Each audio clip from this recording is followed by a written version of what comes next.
بھائیوں، زندگی تیزی سے گزرتی ہے۔ ہم دیکھتے ہیں ایک بہت بڑی تعداد دنیا میں آتی ہے، زندگی کی صبحوں اور شاموں کو دیکھتی ہے۔ بہت سارے سخت گیر حالات سے لوگ گزرتے ہیں، دکھ دیکھتے ہیں، سکھ دیکھتے ہیں، آزمائش دیکھتے ہیں، بالآخر دنیا سے چلے جاتے ہیں۔ قابل غور بات تو ہے نا کہ یہ دنیا میں آنا، وقت گزارنا، حالات کو دیکھنا اور پھر چلے جانا، اس کا کوئی نہ کوئی مقصد تو ہوگا، کوئی نہ کوئی حکمت تو ہوگی۔ بھیجنے والے نے کچھ نہ کچھ فیصلہ کرم تو فرمایا ہوگا بھیجتے وقت۔ دنیا میں آنے کے لیے ہر انسان کا کچھ نہ کچھ مقصد ہے۔ ہم نے اپنے اپنے حساب سے کچھ مقصد طے کر لیے ہیں جو ہمیں تکلیف دے رہے ہیں۔ کچھ لوگوں نے سوچا ہے کہ شاید دنیا میں آنے کا مقصد محض پیسہ جمع کرنا ہے۔ پیسہ ایک ضرورت ہے، مقصد نہیں ہے۔ کچھ لوگوں کا خیال ہے کہ شاید بہت ساری شہرت جمع ہو جائے، ہزاروں، لاکھوں، سینکڑوں لوگ مجھے جاننے لگ جائیں، ہر آدمی کو پتہ چلے کہ میں بھی موجود ہوں، میرا بھی یہ نام ہے، میرا بھی یہ تعارف ہے، تو شاید یہ میرا مقصد ہے۔ کچھ لوگوں کا خیال یہ ہوتا ہے کہ کسی بڑے عہدے پر متمکن ہو جاؤں، کوئی بڑا منصب مل جائے، کوئی سیاسی سماجی حلقوں میں جانا پہچانا جانے لگوں، تو یہ میرا مقصد ہے۔ کچھ کام تکلیف دہ ہوتے ہیں، اذیت پہنچاتے ہیں۔ یہ دولت کی، شہرت کی، اقتدار کی محبت یہ بہت بڑا نقصان کرتی ہے انسان کی روح کا۔ آپ نے کبھی لوگوں کو افسوس کرتے دیکھا ہوگا کہ یار فصلیں پکی تھی، بارش آ گئی، یا فصلیں پکی ہوئی تھیں اور آگ لگ گئی، یا فصلیں پکی تھیں اور طوفان آ گیا۔ اندر کی فصل جب پوری طور پر پک جاتی ہے نا، روح کی فصل جب پوری طور پر پک کر تیار ہوتی ہے، تو اس کا جو طوفان، جو بارش نقصان کرتی ہے، وہ دولت اور شہرت کی محبت ہے۔ پورے طور پر روح اجڑ جاتی ہے، انسان کو پتہ بھی نہیں ہوتا، وہ باطنی طور پر پورے طور پر بے آباد ہو جاتا ہے۔ حدیث موجود ہے صحیح ستہ میں، نبی کریم صلی اللہ تعالی علیہ وسلم نے ارشاد فرمایا کہ دو بھوکے بھیڑیا ویسے ہی خطرناک ہوتا ہے، اور بھوکا ہو پھر کتنا خطرناک ہوگا۔ حضور فرماتے ہیں دو بھوکے بھیڑیے بکریوں کے ریوڑ میں کھلے چھوڑ دیے جائیں، وہ اتنا نقصان نہیں کرتے جتنی دولت اور شہرت کی محبت انسان کے باطن کا نقصان کرتی۔ آپ سوشل میڈیا اٹھا کے دیکھیں، سیانے لوگ مشہور ہونے کے لیے کیا حرکات کر رہے ہیں۔ وزادار آدمی ہے، کچھ چیزیں اس کی طبیعت پر میچ ہی نہیں کر رہی، لیکن اسے شہرت چاہیے۔ دولت کمانے کے لیے لوگ کیسے کیسے خطرناک حربے استعمال کرتے ہیں۔ تو کریم رب نے فرمایا تمہارا دنیا میں آنے کا مقصد ہے، اس مقصد حیات کو سمجھو۔ ارشاد فرمایا الذی خلق الموت والحیات لیبلوکم ایکم احسن عملا، ہم نے موت اور حیات کو اس لیے پیدا کیا ہے تاکہ پتہ چلے تم میں بہترین عمل کون کرتا، اپنے کردار سے، اپنی صلاحیت سے، اپنے ہنر سے، اپنے منصب سے، اپنی تعلیم سے بہترین زندگی کون گزارتا ہے اور اچھے اعمال کا اثر کون چھوڑتا ہے۔ ہم میں سے بہت سارے لوگ باصلاحیت ہوتے ہیں، کچھ کی بولنے کی صلاحیت ہوتی ہے، کچھ کی لکھنے کی صلاحیت ہوتی ہے، کچھ کی کسی شعبے کے اندر مہارت ہوتی ہے، کوئی بجلی کو جانتا ہے، کوئی فن حرب و ضرب کو جانتا ہے، کوئی وکالت کے شعبے سے آگاہ ہے، کوئی میڈیکل کے شعبے سے وابستہ ہے۔ سارے لوگ باصلاحیت ہوتے ہیں، کوئی نہ کوئی خوبی اللہ تعالیٰ نے ہر بندے میں رکھی ہوتی ہے۔ حضرت سعدی شیرازی رحمت اللہ تعالیٰ علیہ کے سامنے ایک شخص اپنے دوستوں کا شکوہ کر رہا تھا اور کہہ رہا تھا کہ میرے دوست بڑے ہی نکمے ہیں اور بڑے ہی بیکار ہیں اور ان کے اندر کوئی خوبی نہیں پائی جاتی اور ہمیشہ تانگی کرتے۔ تو حضرت سعدی اسے پھر بھی کہہ رہے تھے کہ دوستوں کو چھوڑنا نہیں چاہیے، غلطیوں کی اصلاح کی کوشش کرنی چاہیے۔ ہاں بدعقیدہ ہو جائیں، بد مذہب ہو جائیں تو بات الگ ہے، لیکن ویسے کوئی کمزوریاں آ جائیں تو ان کمزوریوں کی اصلاح ہوتی ہے، تربیت ہوتی ہے۔ آپ تربیت کر لیں، لیکن وہ بندہ کہنے لگا جی ان میں کوئی خوبی پائی نہیں جاتی، تو حضرت سعدی فرمانے لگے یہ تو نہیں نہ ہو سکتا کہ اللہ نے بندہ بنایا اور اس میں خوبی کوئی نہ ہو۔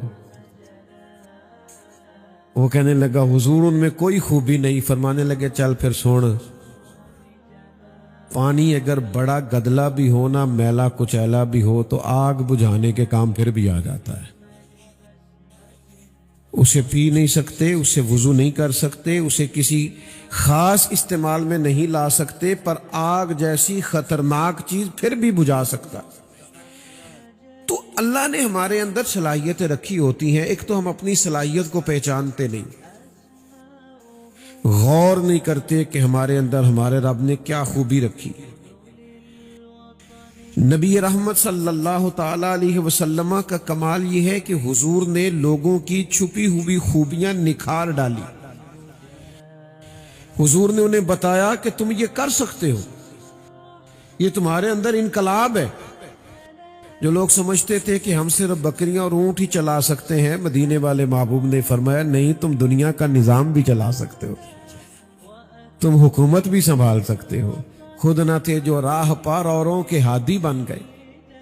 وہ کیا نظر تھی جس نے مردوں کو مسیحا کر دیا؟ تو پہلے تو اپنے اندر دیکھیں کیا خوبی کیا پائی جاتی ہے، آپ کیا کر سکتے ہیں، کیا آپ کے اندر کمال پایا جاتا ہے۔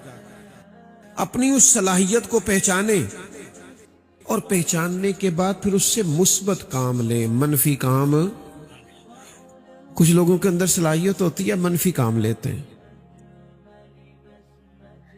ایک دانشور نے لکھا ہے یہ جو لوگ فراڈ کرتے ہیں نا، فراڈ، میرے خیال ہے فراڈ کا ترجمہ کرنے کی ضرورت تو نہیں، آپ سب کو پتہ ہے فراڈ کیا ہوتا ہے۔ وہ کہتے ہیں یہ جو لوگ فراڈ کرتے ہیں نا، یہ بڑے ذہین لوگ ہوتے ہیں۔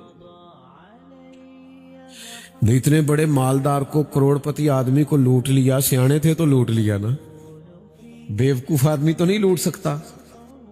کہتے ہیں یہ جو فراڈ، آپ کی پھر توجہ مجھے درکار ہے، یہ جو لوگ فریب کرتے ہیں نا، فراڈ کرتے ہیں، دھوکہ دیتے ہیں، یہ بڑے ذہین لوگ ہوتے ہیں۔ ان میں کمال پایا جاتا ہے کہ اتنا پڑھا لکھا آدمی ہے، اتنا بڑا بزنس مین ہے، اتنا بڑا مالدار ہے، لیکن اس کو شیشے میں اتار لیا، لوٹ کے لے گئے۔ اصل بات کیا ہے؟ اصل بات یہ ہے کہ ان لوگوں کے اندر کمال ہوتا ہے، لیکن یہ اپنے کمال کا غلط استعمال کرتے ہیں۔ اگر یہ اس کا صحیح استعمال کرے نا، اللہ کرے آپ کو سمجھ آئے میری بات کی، چلے میں ایک مثال دے کے سمجھاتا ہوں اور بات آسان ہو جائے۔ ہارون رشید کے پاس نا ایک مداری آیا تھا، کرتب دکھانے والا، اسکولوں میں آتے تھے نا میجک شو کرنے والے، تو اس کے پاس سوئیاں تھیں۔ اس نے ایک سوئی پھینکی، کچی دیوار میں جا کے لگی، دوسری سوئی پھینکی تو وہ چھوٹا سا سوراخ ہوتا ہے سوئی کے پیچھے دھاگا ڈالنے کو، پنجابی میں تو نکا کہتے ہیں اس کو۔ دوسری سوئی پھینکی تو نکے میں جا کے لگی اس سوراخ میں، تیسری پھینکی تو وہ دوسری کے نکے میں لگی۔ اتنا زبردست نشانہ کہ 12 سوئیاں پھینکی، ایک دوسرے کے سوراخ میں لگی۔ جب 12 مکمل ہوئی تو لوگوں نے تالیاں بجائی،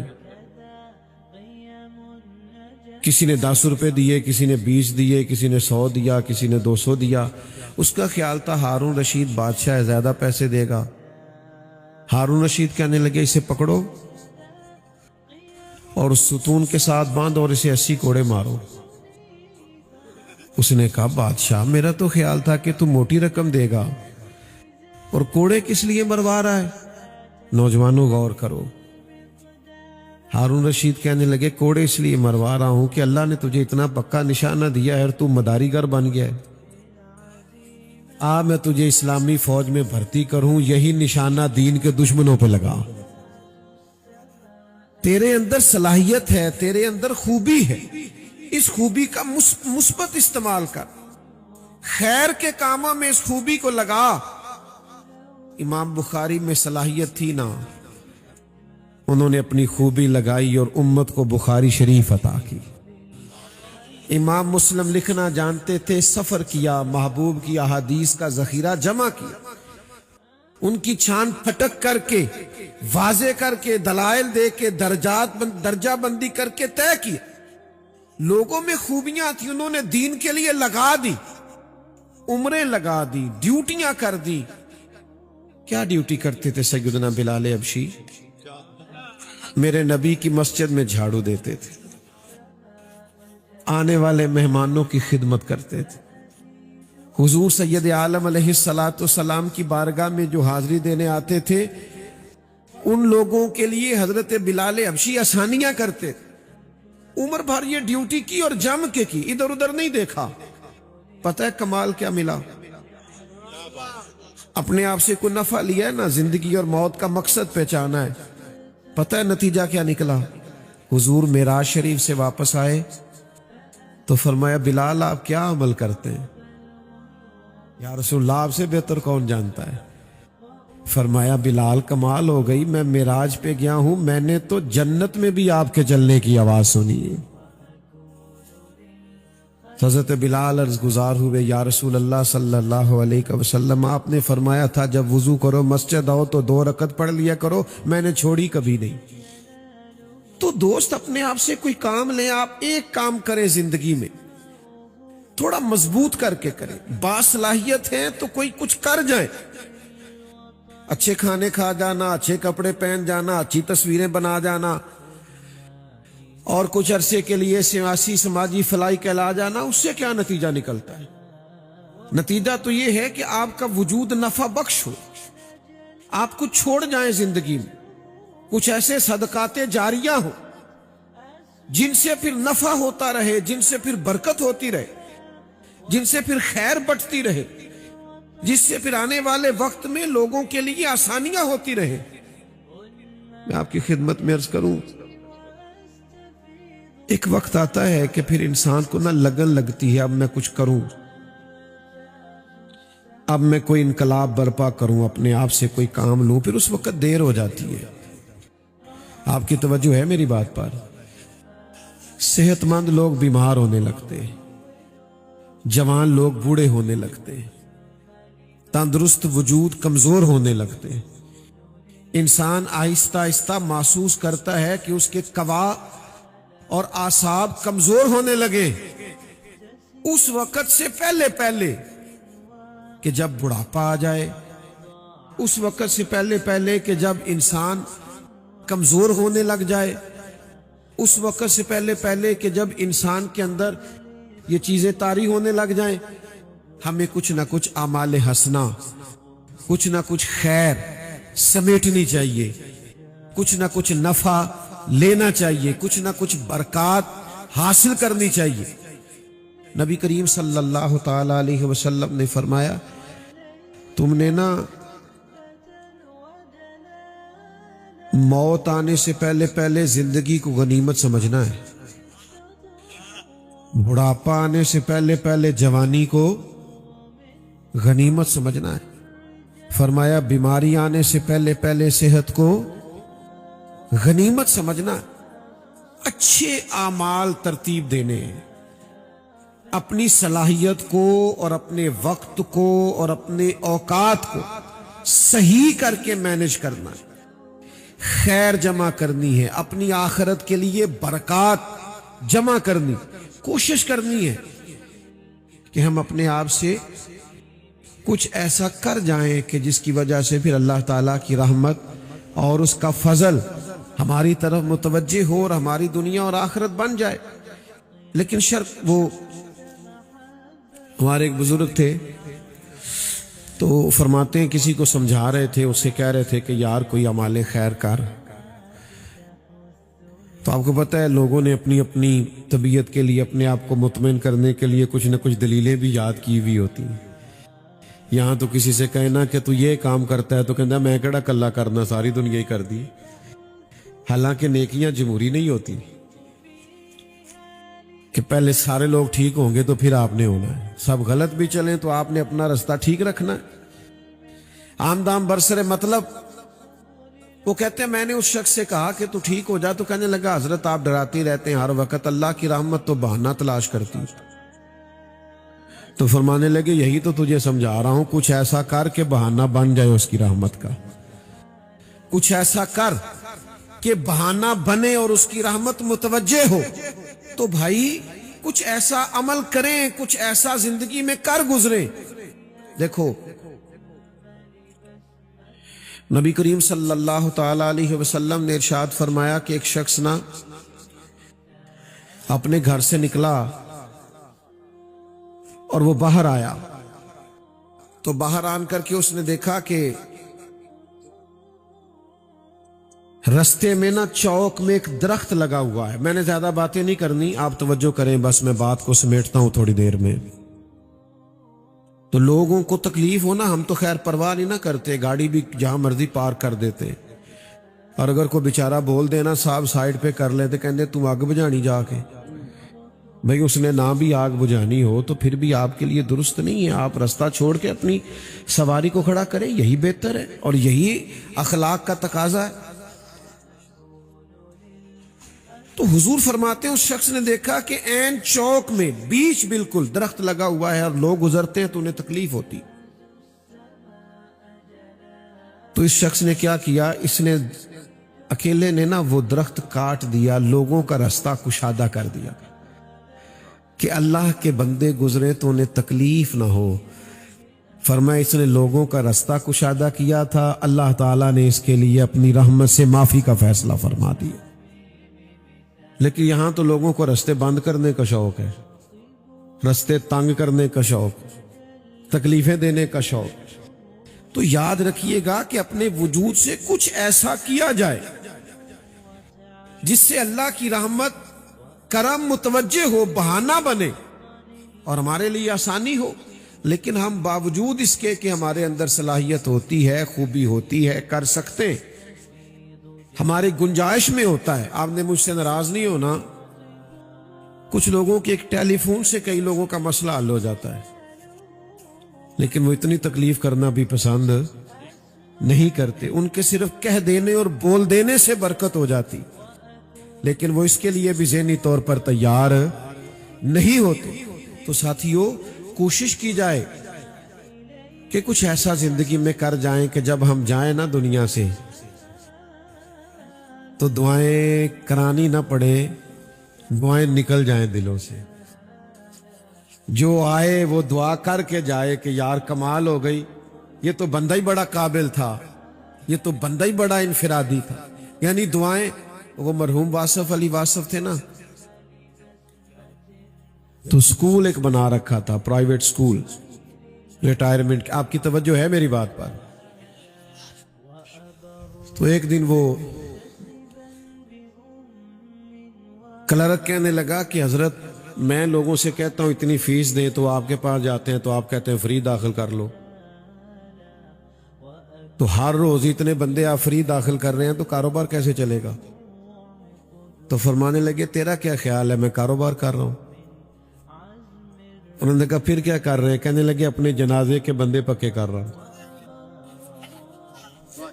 میں اپنے جنازے کے اکھاں جدوں میٹیاں زمانہ مینوں روے گا، اپنا تے اپنا بیگانہ مینوں روے گا. جدوں نہ میں دسیا میں خاراں نوں میں خانے وچ، پھر جام ٹوٹ جان گے تے میں خانہ مینوں روے گا. کئی لک لک رون گے تے کئی بک بک رون گے. گلیاں دا یانا تے سیانا مینوں روے گا. تو کو کام ایسا کیا جائے جس سے انسان کے لیے صدقہ جاریہ بچے. باقی یہ کہ ہم آ رہے ہیں، ہم جا رہے ہیں، یہ میں یہاں حاضر ہوں، میں یہاں پہنچ گیا ہوں، میں یہاں سے نکل گیا ہوں، اب سارا دن سٹیٹس لگائیں منع نہیں ہے، پر یہ کہ بھائی اپنے وجود سے کوئی کام بھی لے، کچھ ایسا کریں جس کی برکات مرنے کے بعد قبر میں بھی نصیب ہو، جس کی برکات مرنے کے بعد آخرت میں بھی نصیب ہو، جس کا کچھ نفع بھی حاصل ہو۔ اب تو ہم اپنے دینی کاموں کو بھی دنیا بنا لیتے ہیں، اس میں بعض اوقات اتنا دکھاوا ہو جاتا ہے کہ دینی کام دینی رہتا ہی نہیں، وہ دنیا بن جاتا ہے۔ میں نے آپ سے وعدہ کیا تھا لمبی چوڑی تقریر نہیں کرنی، پر ایک دو بات سنیں تاکہ اپنی بات کو سمیٹنے کی طرف آؤں۔ حضور علیہ السلام نے فرمایا ایک تاجر، محض تاجر تجارت کرتا ہے، یعنی اسلام آپ کو یہ نہیں کہتا کہ آپ سارے کاروبار چھوڑ دیں، نوکریاں چھوڑ دیں، تسبیحات لے لیں، مسجد میں بیٹھ جائیں، دنیا کا کوئی کام ہی نہ کریں۔ اسلام کہتا ہے سارے کام کرو، بس اپنی اپنی سیٹ پہ بیٹھ کے نا تو اللہ کے بندوں کا بھلا کرو۔ میرے پاس نا ایک مخصوص محکمے کے کچھ لوگ آئے، کہنے لگے ہمیں کوئی نصیحت کر دے، تو میں نے کہا میری نصیحت یہ ہے کہ جیڑا بندہ تہاڈے کو کام آوندا ہے نا انہوں یہ نہ آکھیا کرو کل آئی۔ بھائی اتنی نصیحت ہے، اگر آپ کر سکتے ہیں تو آج ہی کر دیں۔ اللہ کے بندوں کو آسانی دیں، اللہ آپ پہ آسانی کر دے گا۔ کل آنا، پرسوں آنا، شام کو آنا۔ اچھا پھر مزے کی بات یہ کہ کوئی واقف مل گیا تو پھر اٹھ کے مل بھی لیتے ہیں، پھر چائے بھی پلا لیتے ہیں، پھر کام بھی کر دیتے ہیں۔ تو آپ نے اپنے منصب کا فریضہ نہیں ادا کیا، آپ نے تو تعلقات نبھائے۔ آپ کا منصب یہ تھا کہ جو بھی آتا آپ پیار کرتے، جو بھی آتا آپ محبت کرتے۔ تو میرے عزیز حضور فرماتے ایک تاجر تھا، تجارت کرتا تھا۔ تو ظاہر ہے کہ سب لوگ امیر نہیں ہوتے، کچھ غربا بھی ہوتے ہیں، تو کچھ غریب لوگ نا ادھار لے جاتے تھے۔ تو پھر وہ تقاضا کرنے کے لیے لوگوں کو بھیجتا کہ جاؤ، بھیجتے ہیں نا سیلز مین کو پیسے، ہم اگرائی کہتے ہیں اپنی زبان میں، کہ جاؤ گرائی کر کے لاؤ۔ تو وہ جاتا کہ جا کر کے پیسے تم لوگوں سے لے کے آؤ۔ تو حضور فرماتے ہیں وہ پتہ کیا کرتا، وہ تاکید کرتا کہ جو آدمی امیر ہو اور جان بوجھ کے پیسے نہ دے اس پہ سختی کرنا، لیکن اگر کوئی غریب ہو، تنگ دست ہو، مجبور ہو تو اسے گنجائش دے دینا، ہمارا گزارا ہوتا ہے۔ قیامت میں جب وہ اللہ کے حضور کھڑا ہوگا تو رب اسے معاف کر دے گا۔ تو وہ عرض کرے گا مالک اس معافی کا سبب کیا بنا؟ تو اللہ فرمائے گا تو کہا کرتا تھا نا جو غریب ہوا اسے آسانی دے دینا۔ یا اللہ میں کہا کرتا تھا، فرمایا تو میرے بندوں پہ آسانی کرتا تھا تو میں آج تیرے اوپر آسانی نہ کروں؟ تو بھائی جو آپ خیر کر سکتے ہیں، جو آپ بھلا کر سکتے ہیں، جو آپ ڈیوٹی کر سکتے ہیں۔ دیکھو نا آج ہمارے زمانے میں کیا کس نظر سے لوگ دیکھتے ہیں مسجد کے مؤذن کو۔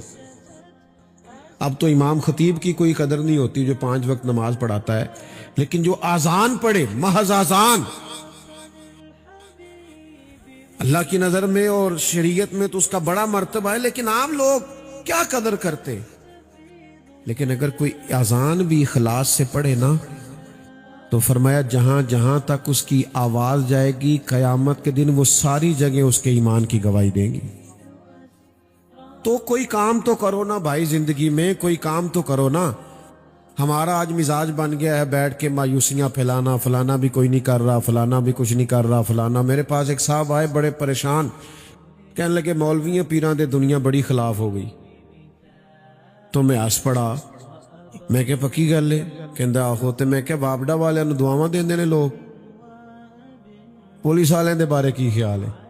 میں نے کہا ہمارا سارا ہی سب کا ایک دوسرے کے بارے میں یہی حال ہے۔ حالانکہ ہم باہر سے نہیں ہوتے، ایک بھائی وابڈا میں ہے، ایک پولیس میں ہے، ایک عالم مدینہ صاحب آپس میں ہوتے ہیں، لیکن نفرتیں اتنی بڑھا لی ہیں، عداوتیں اتنی بڑھا لی ہیں کہ دور دور ہو گئے دل ایک دوسرے سے۔ تو سمجھنے کا مقام یہ ہے، غور کرنے کا مقام یہ ہے کہ زندگی کے اندر اتنے زیادہ مسائل کھڑے نہ کریں، کوئی خدمت کریں، کوئی ڈیوٹی کریں، کوئی کام کریں، اپنے والدین سے پیار کریں، بہن بھائیوں سے کریں، بیوی بچوں کا خیال کریں، پڑوسیوں کی مدد کریں۔ دوستوں کے کام آئے. صرف ایک فلسفہ چھوٹا سا بدلنے کی ضرورت ہے. آج پوری دنیا میں، پورے ملک میں یہ فلسفہ پھیل گیا ہے کہ میں بھلا کسی سے کام کیسے لے سکتا ہوں. یہ فلسفہ چھوڑ دیں. کسی سے کام لینا نہیں، کسی کو کام دینا ہے. بھائی چکر سے نکل آئے کہ میں نے فلانے سے یہ کام لینا ہے. آپ یہ دیکھیں میں نے فلانے کا یہ کام کرنا ہے. بس اپنی صلاحیت سے لوگوں کا فائدہ کریں، نفع کریں. آپ دیکھیں کس قدر زیادہ برکات حاصل ہو جائیں گی. اسی پر میں اپنی گفتگو کو سمیٹتا ہوں. اللہ کے حضور دعا کرتا ہوں اللہ تعالیٰ عمران حیدر صاحب کی اور عرفان حیدر صاحب کی ہر دو حضرات کی مغفرت فرمائے، ہمارا جمع ہونا قبول فرمائے. مجبوریاں اس طرح کی ہوتی ہیں کہ ایک کے بعد دوسرا وقت دیا ہوا ہوتا ہے، ورنہ بزم کو چھوڑ کے جانا مناسب نہیں ہوتا. سادات کرام ماشاءاللہ سے یہاں جلوہ فرما ہیں، اور آپ کا کچھ پروگرام مزید بھی میرا خیال ہے آگے چلے گا. تو آپ ہاں جی، پھر جو بھی آگے سلسلہ ہوگا وہ چلے گا. میں اسی پر اجازت، اٹھیے گا نا، کوئی دوست نہ اٹھیے. برکت اسی کا نام ہے کہ آپ احتیاط سے بیٹھیں اور ساری سلسلے کو چلیں. صلی علی سیدنا و مولانا محمد معدن الجود والکرم وآلہ وبارک وسلم. اللہ اس بزم حسن میں جو بھی امور خیر سر انجام دیے گئے اپنی بارگاہ میں قبول فرما. اس تمام کا ثواب حضور سید عالم علیہ السلام کی عالی مرتبت بارگاہ میں پیش کرتے ہیں. قبولیت کا شرف عطا فرما. سرور کائنات علیہ السلام کا وسیلہ پاک تمام انبیاء کرام علیہم السلام کی عالی مرتبت پاک بارگاہوں میں پیش کرتے ہیں. قبول فرما. نبی کریم علیہ السلام کی مقدس اہل بیت اطہار کی مقدس بارگاہوں میں پیش کرتے ہیں. اللہ قبول فرما. حضور کے جمیع صحابہ کرام کی عالی مرتبت بارگاہوں میں پیش کرتے ہیں. اللہ قبول فرما. تمام تابعین، تبع تابعین، علماء، محدثین، مفسرین، ائمہ مجتہدین، سلاسل طریقت کے تمام بزرگان دین کے ارواح کو اصال ثواب کرتے اپنے فضل و کرم سے قبول فرما. میرے کریم اللہ، اتنی بڑی تعداد میں مسلمان یہاں جمع ہوئے، ذکر اذکار ہوا، نعت خوانی ہوئی، ہم سب نے ہاتھ اٹھائے. اللہ تعالیٰ اس تمام کا ثواب ہم عمران حیدر صاحب اور عرفان حیدر صاحب ہر دو حضرات کی بارگاہوں میں اصال ثواب کرتے قبول فرما. اللہ ان کی قبروں کو ٹھنڈا اور روشن فرما. نبی کریم علیہ السلام کے نور پاک سے منور فرما. تا حد نگاہ وسیع فرما. اللہ جب قبروں سے نکلیں تو نامہ اعمال سیدھے ہاتھ میں عطا فرما. اپنے نیک اور پاکیزہ بندوں کی جماعت میں شامل فرما. محشر کی سختیاں ان پر آسان فرما. کریم اللہ ان کے والدین کو صبر جمیل عطا کرنا، بڑا حوصلہ عطا کرنا، اہل خانہ کو ہمت اور توفیق عطا کرنا. اللہ وہ جتنی نشانیاں چھوڑ گئے ہیں سب کی حفاظت فرمانا. انسان ہونے کے ناطے زندگی میں کمی، کمزوری، غفلت، سستی ہو گئی، اپنے فضل سے معاف فرما. دامے، درمے، قدمے، سخنے، چھوٹی بڑی جتنی نیکیاں انہوں نے کی ہیں ساری قبول فرما لے. اللہ کریم ان کی چھوٹی نیکیاں بھی بڑی کر کے ان کے لیے ذخیرہ آخرت بنا دے. اللہ تعالیٰ یہ ساری دعائیں ہم جتنے حاضر ہیں، ہم سب کے خاندانوں میں سے جو دنیا سے گئے ہیں سب کے حق میں قبول فرما. اللہ تعالیٰ اس خاندان کو ہمیشہ آباد فرما. اپنی رحمت کا سایہ عطا فرما. اپنا فضل اور احسان فرما. ہمارے گناہوں کو معاف کر دے. ہماری غلطیوں سے درگزر فرما. ہمارے علم کو نافع فرما. ہمارے اعمال کو خالص فرما. سجدوں کا ذوق عطا فرما. عبادتوں کا شوق عطا فرما. تلاوتوں کی لذت عطا فرما. اپنی یاد کی توفیق عطا فرما. امت کی خیر فرما. عالم اسلام کی خیر فرما. ملک پاکستان کی خیر فرما. ہم میں سے کوئی بیمار ہے تو شفا دے دے، مقروض ہے تو قرض سے رہا کر دے، تنگ دست ہے تو رزق میں وسعت پیدا کر دے. ہم تیرے عاجز بندے ہیں، دنیا ہو یا آخرت ہو ہماری پردہ پوشی فرمانا. ہماری پردہ پوشی فرمانا. اللہ تعالیٰ جعفر صاحب کے لیے بھی دعا کرتے ہیں، ان پر بھی اپنا خاص فضل و احسان فرما. اپنی خاص رحمت فرما. اپنا خاص احسان فرما. اللہم انا نسألک العفو والعافیۃ فی الدین والدنیا والآخرہ. اللہم اعنی علی ذکرک و شکرک و حسن عبادتک. رب اغفر وارحم وانت خیر الراحمین وصلی اللہ تعالی علی النبی الامی وعلی آلہ واصحابہ اجمعین برحمتک یا ارحم